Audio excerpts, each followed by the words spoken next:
up to that. But as soon as I got on campus, I said to my friends, my community, I was like, I'm only going to put 50% of my effort into school, quote unquote school, and I'm going to raise my interests up 50% to actively treat them equal. That's when I started DJing. That's why hip hop and music. I was like, that's not low. That's not what I do outside of school. That's what I do. That's what I'm into, skateboarding.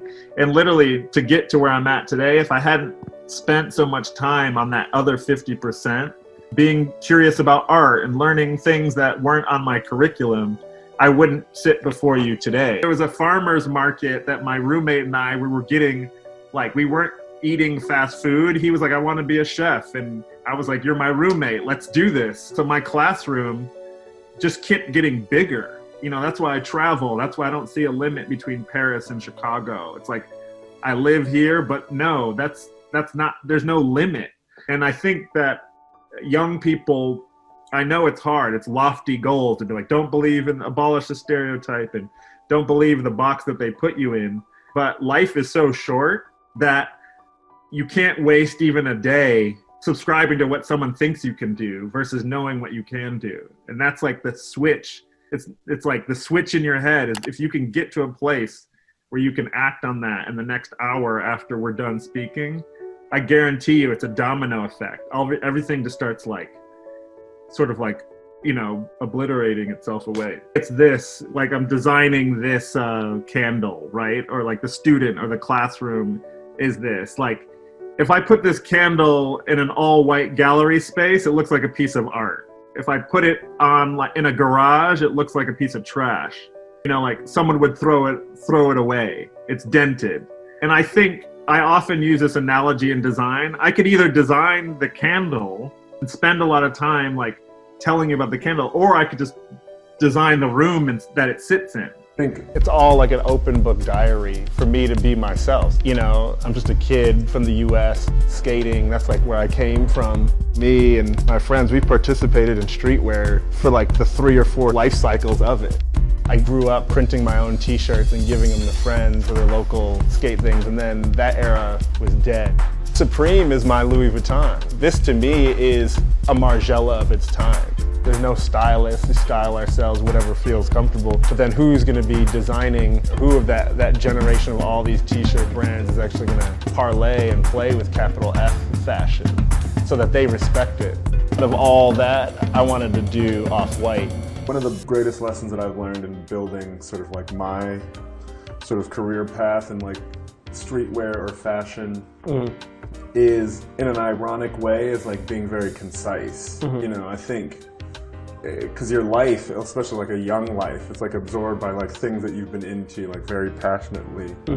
And then, you know, when you start a brand, you can often try to like whip them all together to make one big story, but it surprisingly takes less for a brand concept.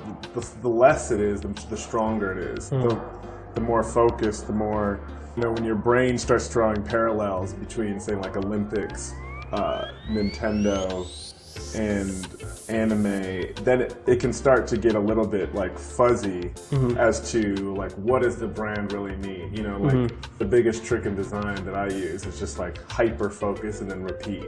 You know, make one thing and then it's like a template.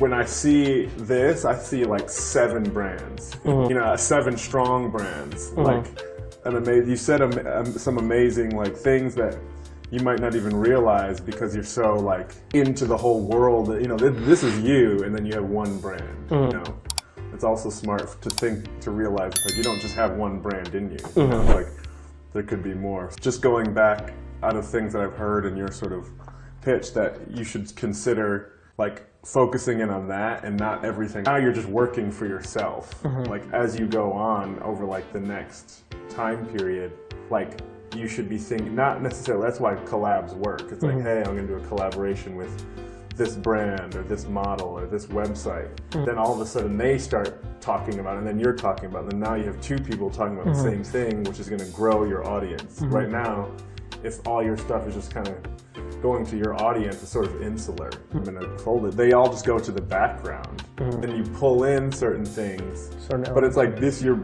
like, when you talk about your brand, I should only know this.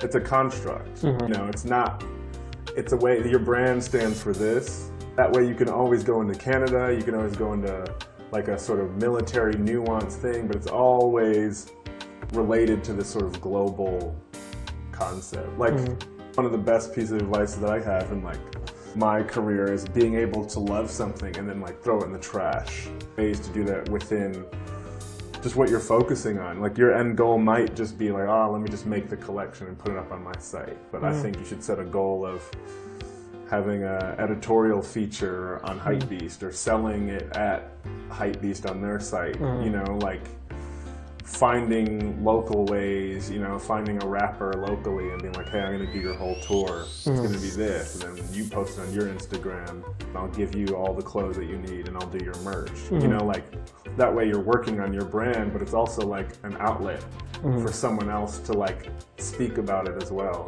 That's how you can like grow the concept.